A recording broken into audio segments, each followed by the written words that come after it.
54,56,000 రూపాయలు మరి బాకీ ఉన్నారు. ఇంకా విచిత్రమైన మాట మాకు అర్థం కాదు. ఈరోజు ఏఐ వస్తుందట, వైట్ కాలర్ జాబ్స్ పోతాయట, ఈయన బ్లూ కాలర్ జాబ్స్ ఇస్తాడట. అంటే ఏమంటుండంటే ఇప్పుడు సాఫ్ట్వేర్ ఇంజనీర్లు ఉన్న వాళ్ళందరూ ప్లంబర్లు కావాలి, మెకానికల్ కావాలి, నేను పెట్టి ఐటీఐలో చదువుకోవాలని చెప్పి గౌరవ ముఖ్యమంత్రి గారు చెప్తా ఉన్నారు. అంటే ఈయన తెలివితేటలు, ఈయనకు ఐఐటికి ట్రిపుల్ ఐటీకి తేడా తెలియని సన్నాసి ముఖ్యమంత్రి. ఈయనంట బ్లూ కాలర్ జాబ్లు సృష్టిస్తాడంట. అట్లాగే ఇంకా విచిత్రమైన మాటలు, కేరళ ఎన్నికల కోసం ఏదో టార్గెట్ పెట్టినట్టున్నారు డబ్బులు.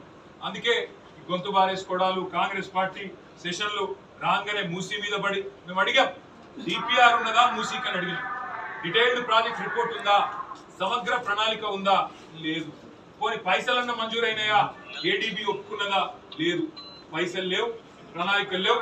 మరి ఎందుకు కొడుతున్నావా ఇల్లు అంటే ఒకటే ఒక కారణం, 1,50,000 కోట్ల దోపిడీకి తెరలేపి ఇవాళ రాక్షస జాతి అన్నాడు. ఇక్కడ కూల్చే జాతి, రాక్షస జాతి ఈ కాంగ్రెస్ జాతి తప్ప మాది కాదు.